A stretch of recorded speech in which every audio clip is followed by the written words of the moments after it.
اقرأ القرآن حتى تصير عندك مناعة لكل ما سيأتي في ظروف الحياة. القرآن لما بينزل على القلب بيفجر ينابيع الإيمان فيه. ستتحطم كل هذه الأوجاع وستنهزم أمام صخرة الإيمان التي في قلبك. الله سمى كلامه شفاء، الله سمى كلامه رحمة، شفاء للقلق، الاكتئابات، شفاء لمشكلتك الزوجية في بيتك، شفاء للمديون إذا قرأ القرآن ارتاحت نفسه، شفاء للمهموم، للمحزون، للمريض. القرآن أقوى سلاح في الوجود، لا يوجد سلاح أقوى منه. وفي ظل لا السلام عليكم ورحمة الله وبركاته حبيباتي ومحباتي من قناة سفيرة السعادة أم علياء. اسمحوا لي في أول كل فيديو خلال شهر رجب أفكركم بحاجة مهمة جدا، بس اوعدوني من غير ما تملوا أو تحسوا بزهق. عايزة كل أول حلقة أفكركم إن إحنا في شهر من الشهور المحرمة. الأشهر المحرمة حبيباتي منها شهر رجب. عايزة أقولك كلمة السر، أول ما تحسي إنك هتعملي معصية أو تأخري صلاة أو تكسلي عن صلاة الفجر وتقومي وتنعوسي وتحسي مش قادرة تقومي للصلاة، على طول تقولي فلا تظلموا فيهن أنفسكم. على طول كده كلمي نفسك، كل ما تحسي إنك بتقلبي في التليفون وهيجي قدامك أغنية أو حاجة فيها موسيقى قولي فلا تظلموا فيهن أنفسكم. أول ما تحسي إنك هتغتابي حد قولي فلا تظلموا فيهن أنفسكم. كل ده هيدربك على ترك المعصية. كمان إحنا داخلين على شهر رمضان، فنفسك هتعتاد أو هتألف ترك المعصية، كمان نفسه تألف الطاعة كذلك تألف ترك المعصية. حبيباتي يلا بينا مع حلقة مهمة جدا جدا النهاردة. قبل ما نبدأ كده في الحلقة، اللهم صلي وسلم وبارك على نبينا محمد وعلى آله وصحبه وسلم. ما تنسوش تدعموني بلايك كرما منكم كالعادة، واشتركي في القناة عشان تنضمي لأحلى صحبة، وكمان من فضلك اعملي شير للغير علشان غيرك يستفاد وتشاركيني الأجر والثواب. اول حاجه هيجي عندكم فضول، هو ام علياء بتشرب ايه اللون الاصفر ده؟ بما اننا بقى في الشتاء وعايزين كده نتدفى، فقلت اجيب كوبايه كده حلبه مطحونه واقعد اخطط معاكم ونتكلم في حاجات مهمه جدا. حبايبي احنا كلنا بنسال نفسنا سؤال مهم جدا، ليه الوقت بيجري مننا من غير ما ننجز اللي احنا عايزينه فعلا طول اليوم؟ ليه بنحس ان اليوم بيخلص واحنا مش راضيين عن اللي عملناه؟ حقيقه ولا مش حقيقه؟ فعلا حقيقه، كلنا بنحس كده. الحقيقه بقى ان المشكله مش في الوقت نفسه، لكن المشكله في اداره وقت اليوم. وده اللي أنا هتكلم عنه النهاردة، إن أنا عايزة أخلي أوقاتي كلها طول اليوم كأن يومي كله عبادة. أيوة، إنك فعلا تقدري تخلي كل دقيقة في يومك عبادة تقربك من ربنا وتحققي فيها كل أهدافك الدنيوية والأخروية. هنخلي حتى الهدف الدنيوي لما نحققه ناخد عليه ثواب. في الحلقة دي حبايبي هشارك معاكم خطوات بسيطة جدا وعملية هتغير حياتكم وتخلي تنظيم الوقت يبقى عادة يوميا، يوميا نقرب بيها لله عز وجل. لو نفسك تلاقي فعلا حل لضياع الوقت وتشوفي يومك مليان بركة وإنجازات، ما تفوتيش ولا ثانية من الحلقة دي. يلا نبدأ على بركة الله. نبدأ. كلنا عارفين حبيباتي إن الوقت هو فعلا أغلى حاجة عندنا في حياتنا، لو ضاع لا يمكن يرجع تاني. الوقت والثانية والدقيقة اللي بيعدوا من حياتك دي الحاجة اللي خلاص بتكتب كده في الماضي ومش هتيجي تاني. عايزين ننظم وقتنا فعلا بطريقة سهلة وذكية. ولازم تعرفي إن الوقت مش مجرد ساعات ودقايق بتعدي، ده نعمة كبيرة جدا. حتى الله عز وجل قال والعصر إن الإنسان لفي خسر إلا الذين آمنوا وعملوا الصالحات وتواصوا بالحق وتواصوا بالصبر. النبي صلى الله عليه وسلم قال نعمتان مغبون فيهما كثير من الناس. إيه هم يا رسول الله؟ الصحة والفراغ. يعني حبيباتي الصحة والوقت دول من أهم الحاجات اللي لازم نحافظ عليها ونستغلها في حاجات تنفعنا في ديننا وفي آخرتنا، أو في دنيانا وفي أخرانا. طيب أنا إزاي بقى يا أم عليا هنظم وقتي ويبقى كله عبادة وفي النص أنا عندي أعباء دنيوية كتيرة جدا؟ طب إزاي إن أنا هنظم العبادة وسط الحاجات الدنيوية؟ الحقيقة اللي أنا عايزة أقولها لك إنك لو عملتي ونظمتي وقتك أصلا بنية رضا ربنا ده نفسه عبادة. يعني انتي لما تصلي الصلاة في مواعيدها وتنظمي يومك حوالين الصلاة ده كده عبادة. ولما تشتغلي وتجتهدي بنية انك بتأكلي نفسك وبتأكلي أسرتك وبتطبخي لهم وتنظفي البيت ده برضو بيكون عبادة لو انتي عاملاه لله عز وجل. يبقى أنا ممكن أوظف العمل الدنيوي من خلال اليوم أشتغل برضو ويومي ينفع ويبقى متنظم زي ما هو، وفي النص هلاقي العبادات برضو ماشية سواء صلاة وأذكار وقراءة قرآن، وكمان حتى الشغل الدنيوي برضو هاخد عليه ثواب لأن كله بالنية. حتى لو قررت إنك تستريحي برضو ده علشان أرجع أصلي بنشاط، علشان أقدر أركز في الأذكار، عشان أقدر أقرأ قرآن. برضو راحتي هتكون عبادة يا أم علياء.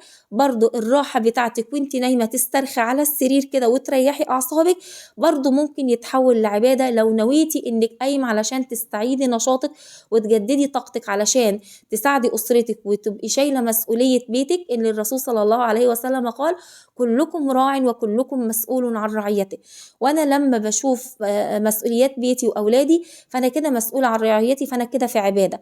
وأنا لما بستريح علشان يبقى عندي نشاط وأقدر أقوم أصلي فأنا كده برضو بستريح، يعتبر عبادة في عبادة كمان. عارفين يا بنات عمر بن الخطاب رضي الله عنه قال كلمة جميلة قوي، قال: إني لأكره أن أرى أحدكم سبهللا. عارفة الكلمة اللي احنا بنقولها كده، سيبيكي من السبهللة اللي انت عايشة فيها دي، اللي هو حد كده بيضيع وقته على الفاضي وحياته عايشها سبهللة من غير تنظيم، وحياة كده بيصحى من النوم الدنيا تلطش فيه والأحداث تلطش فيه، ولا هو ليه قرار في يوم ولا منظم وقت ولا منظم أي حاجة. فابن عمر بن الخطاب قال: إني لأكره أن أرى أحدكم سبهللا لا في عمل دنيا ولا في عمل آخرة. يعني بصوا الدنيا ماشية معايا كده. طيب أنا عايزة أنظم وقتي يا أم علياء ويبقى يومي كده ماشي بروتين كده يرضي الله عز وجل. أول حاجة ابدأي يومك بنية فعلا إيمانية. يعني أول ما تصحي من النوم انوي إن يومك كله يكون لربنا. قل إن صلاتي ونسكي ومحياي ومماتي لله رب العالمين. سهلة قوي، سهل قوي إن أنا أصحى كده أول ما بفتح عيني الحمد لله الذي أحيانا بعدما أماتنا وإليه النشور. ونيتي إن يومي كله شغلي اللي بنزله، ولادي اللي بأكلهم، ولادي اللي بذاكر لهم، الطبخ اللي بطبخه، زوجي اللي بشوف مسؤولياته، أنا لما بعتني بنفسي، أنا لما بصلي، أنا لما بنام، كل ده لله عز وجل. يا رب اجعل كل حاجة أعملها النهاردة خالصة لوجهك الكريم. يا الله لما تعملي لو أي حاجة عملتيها حتى لو نسيتي تعملي لها نية قبلها، فأنت ناوية إن اليوم ده كله كده لله عز وجل، كل اللي هيحصل فيه سواء خير دنيوي أو حاجة أخروية. عايزة برضه أقولك على التخطيط اليومي. لو تكتبي كل حاجة محتاجة تعمليها في يومك وتحددي مواعيد لكل حاجة، هتحددي الأولويات في أول وتبدأي بالأهم فالمهم، ده برضه هيرتب لك يومك وتحسي بأريحية، ومش هتحسي ان انتي مضغوطة في شغل الدنيا او هو شغل البيت اللي بيأثر احيانا عن انك تركزي في العبادة. فبرضو مفتاح العبادات انها تكون بأريحية وانك تلاقي وقت انك ترتبي امورك الدنيوية بالورقة والقلم الاهم فالمهم، علشان تحسي ان انتي مش مضغوطة نفسيا وذهنك مستريح وقادرة تركزي وتخشعي في العبادة. طب انا برضو في النص كده برضو من الحاجات المهمة في تنظيم يومك الصلاة قبل كل حاجة. خلي الصلاة هي الأساس في يومك وخططي وقتك حوالين الصلاة. الصلاة مش بس عبادة حبايبي، دي كمان على فكرة بتنظم يومك وهتريحك نفسيا طول اليوم وهتديكي بركة غير عادية في يومك كله. يعني أنا ما أقولش مثلا أنا هعمل الساعة 12 كذا، لا ده أنا هعمل بعد صلاة الظهر كذا، وهعمل بعد العصر كذا، وهعمل بعد المغرب كذا، وقبل العشاء كذا. فأنا بنظم حياتي، بتتنظم إن الصلاة الأول وحواليها بيجي اليوم كله. من هنا هتيجي البركة وهتيجي السعادة وهتيجي الراحة النفسية وهيجي نظام عجيب ليومك، لأن الله عز وجل اللي خلقك فرض عليكي 5 فروض في اليوم مكتوبين بالوقت والتوقيت، ما ينفعش انك تصلين في وقت غير وقتهم. فانت لما ترتبي حياتك على ترتيب ملك الملوك هو انت هتلاقي نظام بعد كده فيه. اعتقد انك مش هتلاقي حاجة مهما يعني علماء التنمية البشرية كلهم ادوكي جداول لتنظيم الوقت، مش هتلاقي زي تنظيم ملك الملوك. اكيد بقى بيجي عندنا وقت فاضي عايزين نستغل كل دقيقة. احنا مش في حرب ولا في امتحان، ولكن انت لما تقعدي تقرأي قرآن في الوقت الفاضي، تقولي الأذكار بتاعتك، تسمعي درس دين، تسمعي بودكاست يعني ينور لك قلبك وعقلك كده، بدل ما تضيع وقتك على السوشيال ميديا اعملي حاجة تقربك من ربنا وتنفعك في حياتك. والله يا بنات والله أقسم بالله التليفون ده بيضيع وقتنا وبيقتل حياتنا وبيقتل طموحاتنا وبيقتل نفسيتنا من جوه. لما تبقي قاعدة عليه طول اليوم كده هو ده كل فشلك في اليوم. لو بصيتي هتلاقيه بسبب السحل على السوشيال ميديا والسكرول بقى على الفيديوهات. كل ده يقلل إيمانك، قاعدة تقابلي معاصي طول ما انت ماشية، ما عدتيش عارفة تميزي بين الغث والرديء أو السمين والرديء في وسط ما انت بتقلبي، ما كله بقى حابل في النابل. واحنا عارفين الطرق بتاعه الفيديوهات بقت عامله ازاي، بتقلبي وبيجي قدامك كله بقى في بعضه، تشتت في ذهنك، تشتت في نفسيتك، توتر وانت مش فاهمه، قاعده ترولي وانت اصلا في توتر كده عاملهولك الموضوع ده. فانت حددي وقت معين بتسمعي فيه، مثلا وانت في المطبخ بودكاست او محاضره، بتدخلي على اليوتيوب بتتابعي القنوات اللي انت بتحبيها في وقت محدد، مش ليل نهار بقى انت مسحوله على السوشيال ميديا. الناس قاعده تنجح وقاعده تعمل منصات وقاعده تعمل قنوات، وانت قاعده بس كده مستمعه. اللي بتسمعيه روحي نفذيه، مش حياتك كلها انك بتسمعي وبس. ما هو انت لو بتسمعي بس يبقى انت بتضيعي وقتك على الفاضي، لكن انا بسمع وبنفذ في حياتي، هو ده فعلا السماع المثمر فعلا للفيديوهات. لما اسمع كلامي كده وانا لسه بتكلم على نقطه انك لازم تقراي قران في كل دقيقه فاضيه، اذكار ايه يا ام عليا واحنا مش في حرب؟ يعني انا هفضل يعني هرتاح امتى؟ انا بقولك انت لو ذكيه هتقدري توازني، تعملي توازن بين العمل سواء كان ديني او دنيوي، او سواء كان شغل البيت او العبادات، وبين الراحه، لان الراحه مهمه جدا جدا عشان تعرفي تكملي شغلك وعبادتك بنفس كده منشرحه. النبي صلى الله عليه وسلم قال ان لبدنك عليك حق، خدي وقتك ترتاحي فيه، لكن ما تسيبيش الكسل يسيطر عليكي في نفس الوقت. الست الذكية الشاطرة اللي تمسك العصاية من النص، ولا حياتها كلها نوم ولا حياتها كلها شغل علشان ما تضغطش نفسيا. حبايبي، تنظيم الوقت مهم جدا، هيحسسك بإنجاز ما بعده إنجاز، هتحسي براحة نفسية لما تبقى حياتك فعلا منظمة ومرتبة، هتقربي من ربنا لما تستغلي وقتك كله في الطاعات، ولما تخلي نية كل حاجة في اليوم حتى لو عمل دنيوي خليتيها لله، فانت كده في عبادة وفي طاعة. هتكوني إنسانة ناجحة فعلا ومؤثرة في الحياة وحياة ولادك وحياة كل اللي حواليكي.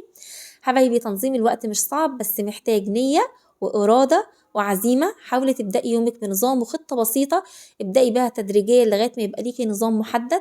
خلي كل حاجة تعمليها بنية تقربك من ربنا فعلا. أنا عايزة أشكركم فعلا حبايبي على وجودكم معايا في حياتي، وجودكم معايا في قنواتي، سواء كان في قناة سفيرة السعادة أو قناة عيشي حياتك مع أم علياء.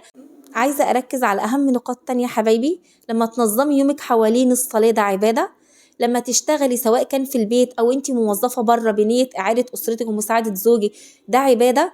لو حتى بترتاحي علشان تجددي نشاطك، علشان تكملي عبادتك وشغل بيتك، ده برضو عبادة. عبد الله بن مسعود يا بنات، أحد الصحابة، كان بيقول إيه؟ إني لأمقت الرجل أن أراه فارغا لا في عمل دنيا ولا في عمل آخرة.